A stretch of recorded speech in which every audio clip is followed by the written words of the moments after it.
حضرتك بس في المداخله بس مع المستشار احمد الفضالي. اهلا بسيادتك معانا في برنامج سياده المستشار. اهلا بيك. حضرتك حضرت اجتماع القوى السياسيه بالامس؟ لا، الحقيقه انا ما حضرتش القوى السياسيه النهارده. امم ايوه. طب الوضع الان ايه كما ترى سيادتك يعني؟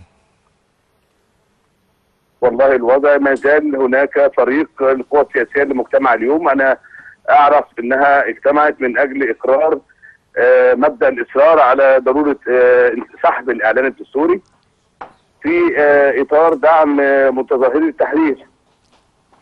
وتعلم ايضا ان الجبهه الاخرى هي جبهه التيار الديني التي تعلي مبدا الاعلان الدستوري وتتمسك به. طيب حضرتك يعني الى الان وبكره غدا هناك مليونيه لحزب الحريه العداله والتيار الاسلامي، سنصل الى نعم. قوتين.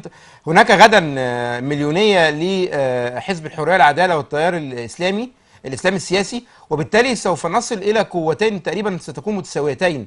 هل لا يوجد للحكماء والعقلاء والاحزاب وصفتك رئيس حزب ان نحاول الوصول الى حل يرضي جميع الاطراف؟ انا والله ده رايي جميل جدا، ورايي بيعبر عن ابنائنا اللي احنا خايفين عليهم، واكيد بينتموا الينا. ايا من الفريقين هم ابنائنا المصريين المخلصين اللي خايفين على بلدهم.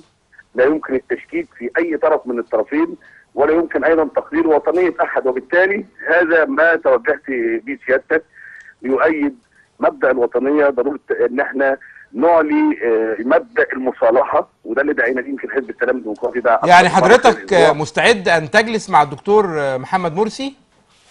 فورا. الدكتور محمد مرسي ده رئيس مصر الشرعي اللي احنا لازم نحترمه، ولازم نعلن مبدا احترام الشرعيه في مصر. احنا بنشكرك على هذا